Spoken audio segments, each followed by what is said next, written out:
The Stalin years, 1924 to 1953, were particularly dark ones in the history of the Soviet Union, and at the time very little information about what was going on filtered out to the outside world.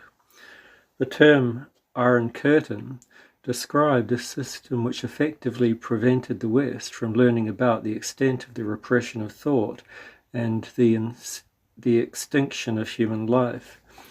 While most of us knew, for example, that labour camps existed, few could imagine how horribly cruel they were, nor how huge were the numbers incarcerated in them. It was Alexander Solzhenitsyn's One Day in the Life of Ivan Denisovich that gave us one of our first glimpses into the conditions in a Soviet labour camp. Religious persecution. The Iron Curtain also kept most of us ignorant about the anti-religious atmosphere which pervaded the Soviet Union. Recognizing the important influence of religion, the authorities moved to counteract it, labeling it as obscurantism and the opiate of the people, claiming that it prevented human progress and enlightenment. The fanatics who persisted in openly expressing belief in God and sharing it with others were at risk of being labelled mentally ill, consigned to the inhumane conditions of mental hospitals or sent to labour camps. Since the fall of the Soviet Union, it has been revealed that 600 bishops, 40,000 priests, and 120,000 monks and nuns, plus millions more of ordinary lay people, were killed during this period. Many of these died in the harsh conditions of prison or labour camps. Others were shot or buried alive. By the end of Stalin's dictatorship, only some 200 priests remained active in the Soviet Union. The scale of this martyrdom is unprecedented in the history of the Christian Church. Those who attended church services were watched carefully. They often lost their jobs and other opportunities. Their children could be refused entry to universities. People had to be secretive about their faith, even at home. Icons on display were dangerously visible proof of one's faith. People who felt it important to have icons in their homes were forced to hide them, or keep them locked up or covered by curtains or secular works of art. School children were encouraged to report to their teachers if someone was praying at home. They were told that by betraying their families, they were helping their country. In addition, religious education of any kind at home, in church, or at school was strictly forbidden, as was all religious literature. The ban on private prayer also meant that priests were not allowed to serve outside the few churches left open by the authorities, nor were they allowed to receive in their homes anyone who wanted to come for confession or simply to talk or pray. After the death of Stalin, this sort of persecution continued, though to a lesser extent, up until the fall of communism in 1991. Political persecution. Political persecution was especially fierce during Stalin's time. Anyone who thought differently from the party line was considered an enemy of the people and could be arrested and interned. People lived under the constant threat of the knock at the door. The knock heralded the abrupt appearance of the secret police, who usually came in the middle of the night to ensure that they would find the residents at home, befuddled with sleep. The search would begin. It would be painstakingly thorough and cruel and spiked with humiliating personal insults. Having turned the apartment upside down, the police would arrest one or more members of the family living there. The others, quietly and in haste, would gather warm clothing and food for the one being taken away, bless him or her with the sign of the cross, and say goodbye. Then would begin a wrenching new life of constant worry for the prisoner, husband, wife, son or daughter, whom they might never see again. To build a case against someone who was considered a political enemy, the authorities often employed false witnesses or denouncers, Because you could be betrayed by anyone, this ploy created an insidious suspicion of just about everyone you knew. Your own child could denounce you for praying at home. A friend could denounce you to protect himself or his family from arrest. Furthermore, the party line changed so often that even communists who had conformed to a certain ideology could suddenly find themselves exiled to prison or to the same camp where they had consigned others. Soviet labor camps had mixed populations. Religious and political prisoners were interned together with criminals. This made for unbearably difficult circumstances for the politicals, i.e. both religious and political prisoners, who were in constant physical danger from the criminal element. Special labor camps, such as the one where we first meet Father Arseny, followed a stricter regime. These were for the worst criminals as well as for the incorrigible politicals. In the horror and desolation of those places, there were yet people who provided light, sanctity, and limitless love to all those around them. Father Arseny was one such person. Pyotr Andreevich Streltsov, footnote, as with many other names in this book, this name was changed, end footnote, was an art historian who, on becoming a priest-monk, was given the name of Father Arseny. It appears from the text that he was born in the first decade of the 20th century, was first arrested in 1933, and then again in 1939 for his activities as a priest, and survived in prison camps where he stayed until 1958. He died in 1973. This book first appeared during communist rule in samizdat form, footnote. Samizdat means self-published, referring to manuscripts typed in carbon copy and distributed without the permission of the government or the writers' union, end footnote. Even then, the book circulated widely and nourished the spiritual lives of many.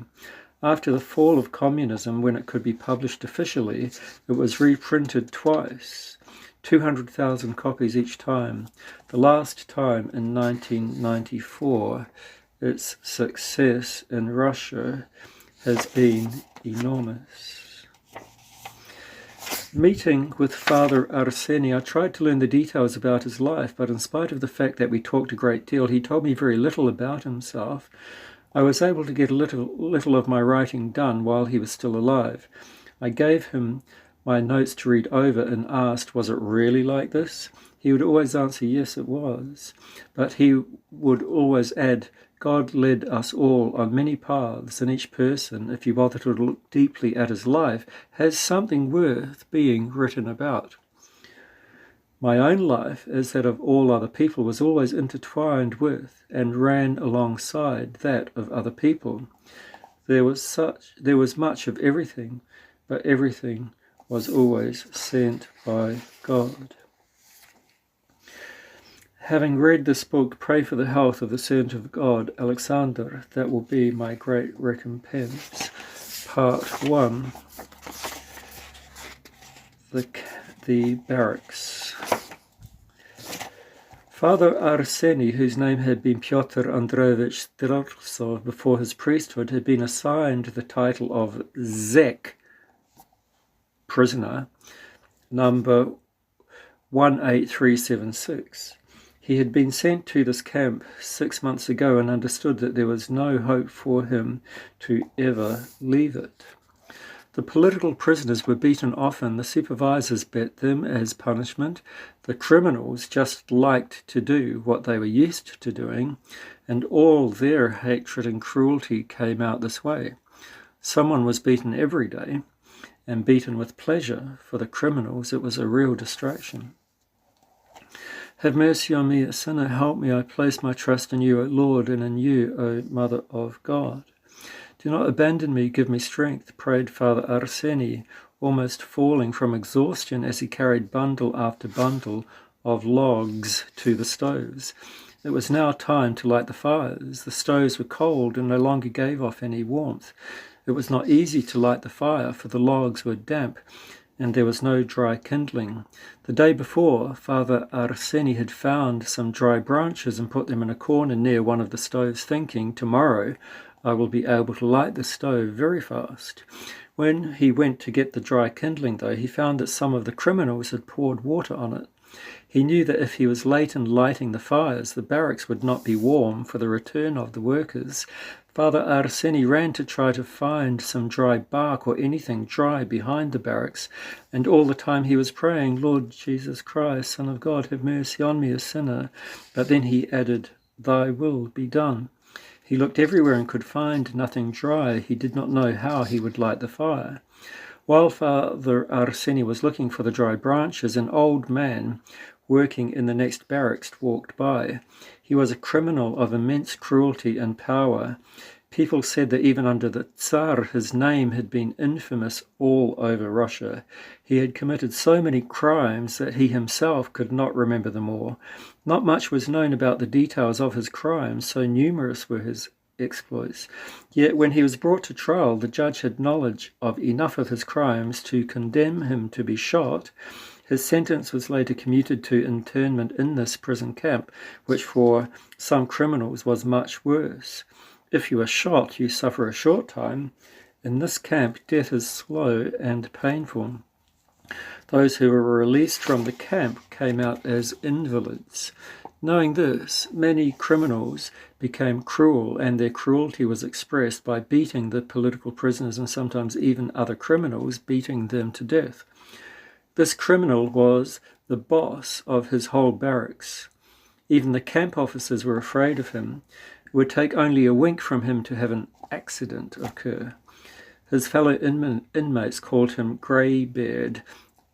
Pause. Remember him, he'll come up again throughout this narrative. Greybeard. End of the aside. He was in his 60s and his appearance was gentle. He would often begin by talking to people nicely, sometimes joking, then suddenly he would start swearing horribly and punching with his fists. Seeing that Father Arseny was looking for something, he shouted, "What are you looking for, you silly priest?" "I had prepared some dry branches to start the fire today and somebody poured water onto them, so I'm looking for something dry. The logs are damp. I don't know what to do." "That's right, silly priest. Without kindling, you are lost," answered Greybeard. "People will come from work. They will be cold and they will beat me," mumbled Father Arseny. "Come, Pop, I will give you some kindling," Greybeard said, leading Father Arseny to a whole pile of beautiful dry kindling. Father Arseny had a thought that perhaps this was a joke. He knew Greybeard only too well and could not expect any help from him. "Take, Father Arseny, take what you need," the criminal said. Father Arseny began to quickly gather some dry branches, all the time thinking, "I will take some kindling and he'll shout that I am a thief." Then he realized that the man had called him Father Arseny. He prayed silently, crossing himself in his mind, and began to gather the kindling. "Take more, Father Arseny, more," Greybeard barked. Then he bent and started helping Father Arseny, carrying the kindling into the barracks and putting it next to the stove. Father Arseny bowed before him and said, "May God bless you." Greybeard did not answer and left. Father Arseny had put wood in the stoves and lit the fire. The logs began to burn. He had time only to throw more pieces of wood on the flame before he had to rush to clean the barracks, wiping off tables, sweeping and getting more logs. It was almost 3 o'clock. The stoves were red hot and it was getting warm in the barracks. The smells became stronger, but because of the warmth, the barracks regained a familiar and almost cozy feeling. The supervisor came in several times as Father Arseny went about his work. As always, his words were angry and menacing. During one of his visits, he struck Father Arseny on the head with a piece of wood. Carrying the logs and throwing them into the stoves tired Father Arseny. Carrying the logs and throwing them into the stoves tired Father Arseny to the extreme. His head hurt because he was so tired and weak. His heart beat irregularly and his breathing was bad. His legs felt so weak that they could hardly support his tired body. "Do not abandon me, O God," he whispered, bending under the weight of the logs.